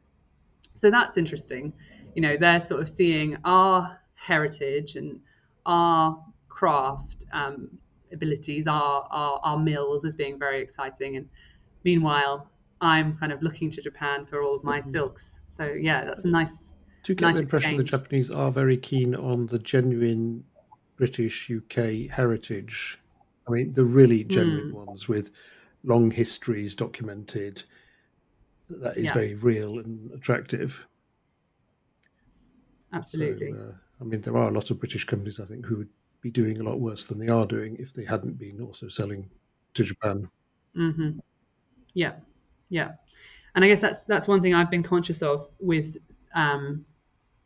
my business and thinking about the business going forward. I am never going to have the clout or appeal to the kind of person who's looking for the prestige of a long established company. I don't, I've been running my business for about 7 or 8 years, and I can't. It would be a total falsehood to sort of put myself out there as a heritage brand or a tailoring house. But what I can do is honestly say that I practice heritage techniques and that I work with heritage companies like Marling and Evans who've been around since the 1800s. So maybe I can turn the heads of some Japanese businessmen. I think I don't know. just the word heritage is also misused a lot, like sustainability. I mean, I run a heritage podcast about heritage topics, and I'm dead heritage me. Whatever, I don't know. I mean, there's no real definition of it. So if you're cheeky enough, you'll just use it. But Yeah. So this wool structure that has been hinted at a couple of times, what was that all about? So yeah, Earlier in the year, I was on Instagram, which it takes up too much of my time. I'm sure, yeah, sure it does for a lot of us. But something actually interesting popped up, which was this amazing tower made of British wool by the artist Steve Messam, which I hope I'm pronouncing correctly. He is an artist or sort of sculptor or installation artist. I'm not quite sure how he'd describe himself, but he puts objects in the landscape. Often they're inflatable. He did a great thing, which I'm struggling to remember the name of, but he had all these amazing flags strung across a valley, hundreds of flags, just sort of flying in the breeze, just not country flags, just I guess I mean flags as in pieces of fabric. And that was really beautiful. So he does these kind of interventions in the landscape that are really bold, often quite colourful. And I didn't know about his work before seeing this tower, but yeah, it's amazing. So yeah, I saw that he had created this tower as part of the Bradford Year of Culture. I think Bradford was we have this sort of City of Culture program that different cities bid for each year, and this year it was Bradford. And there was this project called Wild Uplands, which was they were installing various sculptures in a sort of heathland moor outside of Haworth in Yorkshire.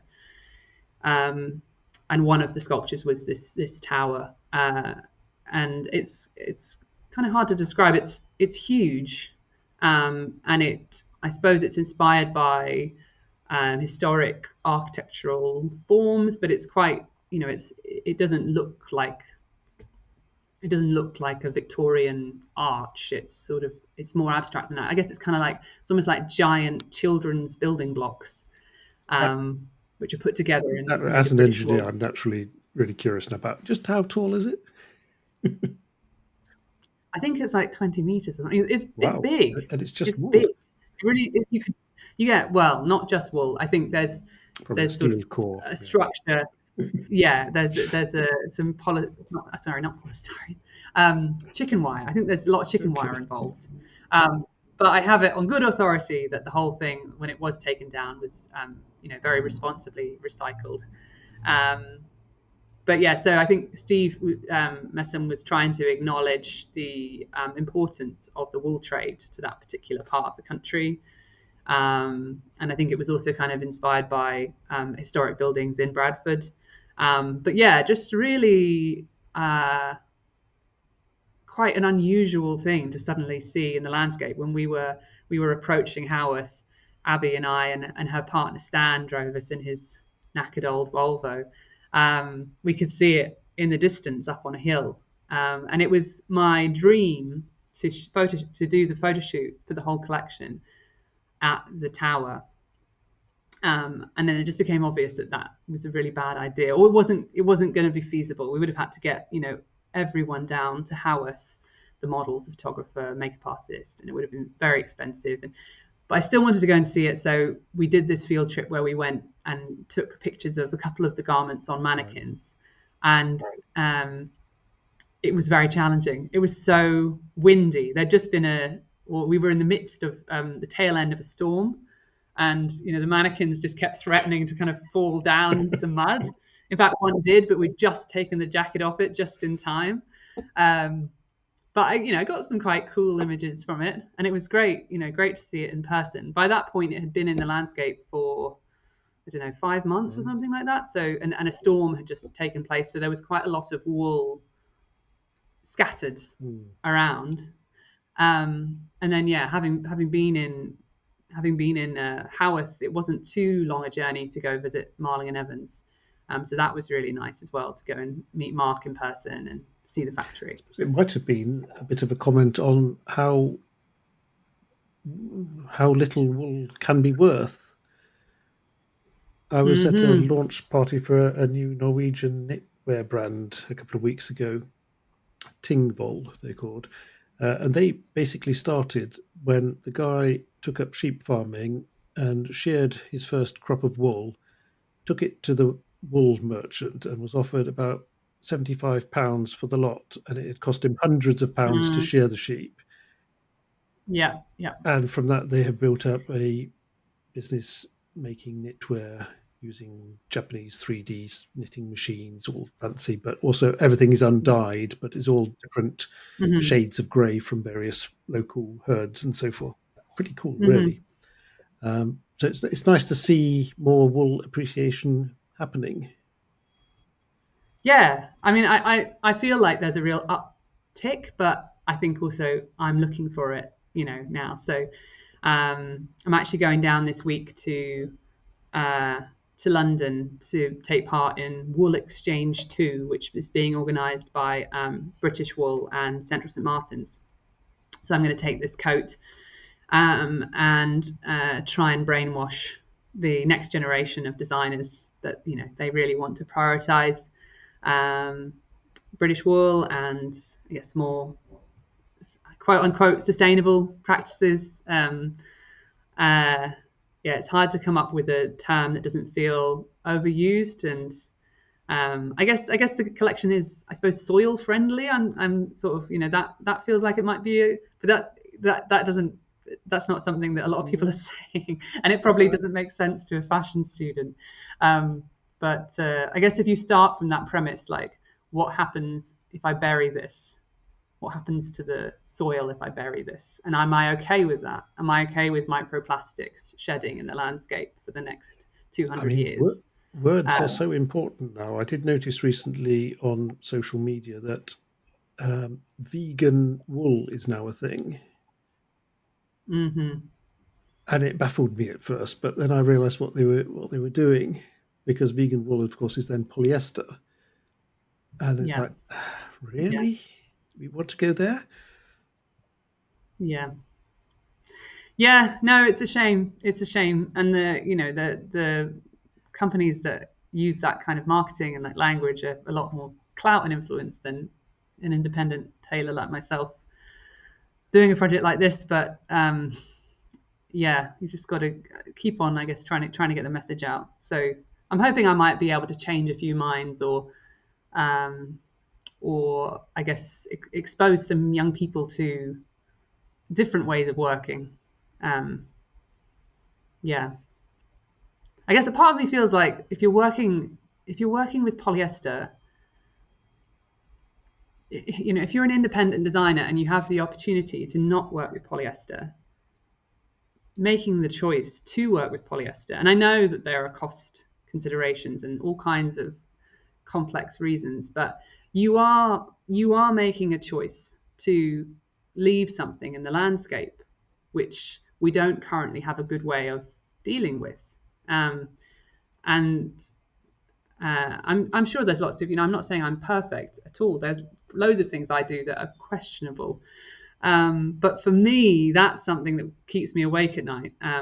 Anyone who's visited my studio will see that I kind of, like any plastic packaging that comes through, I have drawers and drawers of it because I can't throw anything away. But that would trouble me. But I think we often don't think about it. So I think as long as we stick to the actual honest facts and share those, people might be easier to get on board.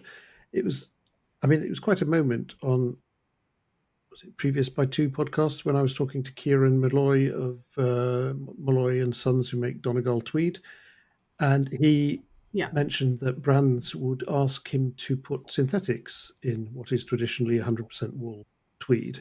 So I asked, why would they do that? And it's cost. They want it cheaper. So all the talk about, but we need to put some synthetics in this, to make it stronger and all that, and to get it to drape proper and what. It's all just waffle, because really they just want. Yeah. Well, look at, it just takes watch a movie from the 1930s or the 1940s. You don't need synthetics to create beautiful clothes that drape and are long lasting. And visit a fashion collection at the V&A, or we got on fine without it. But I guess it's an overconsumption thing, because you can make so much more clothes if you're using synthetics than if you're using just natural stuff. So, there's just so much wrong. Yes, there is, but we can't be depressed. We just have to keep on chipping away, and trying to influence people where we are, and and trying to do that in the most open way. Like, I've obviously shown my extreme distaste for polyester. Really? But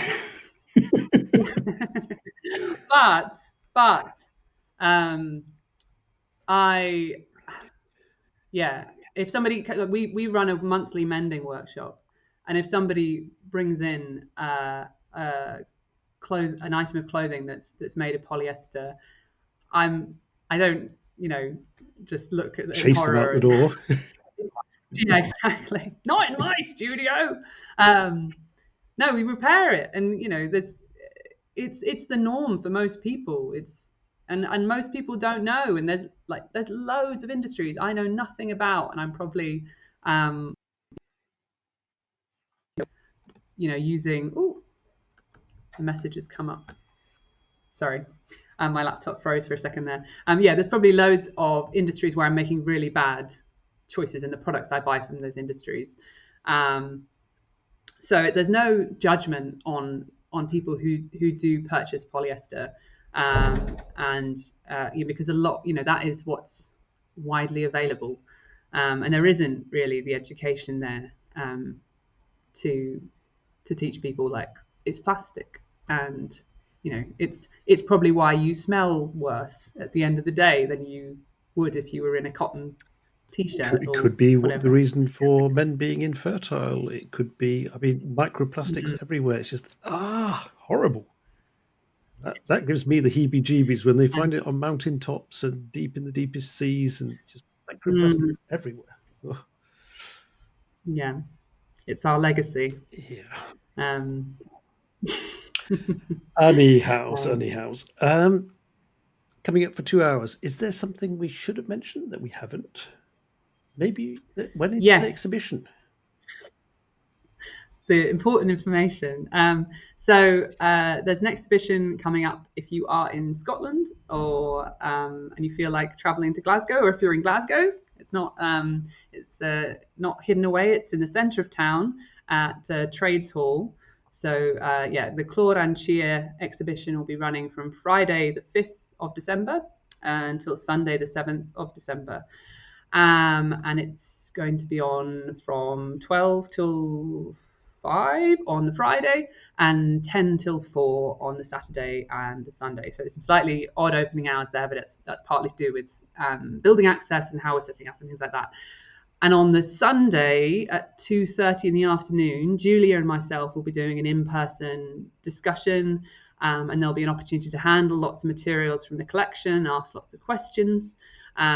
So details for that are on Eventbrite. You can register for tickets there. Tickets are £5, or pay what you can if you don't have £5 this month. But all proceeds are going to go to Trees for Life. So the money's not for us. It's we're passing it on to a charity that we both feel does really good work. And then thereafter, we're hoping to tour the exhibition elsewhere. But at the moment, if you want to see it and you happen to be local, it's at Trades Hall in Glasgow on the 5th, 6th and 7th of December. I'll put a link in the notes. Okay. Is that all? Brilliant. Yeah. Thanks so much for joining me. I think that should be all. Okay. Thanks a lot, Alice. Okay, thanks so much. Bye-bye for now. Cheers. Bye. So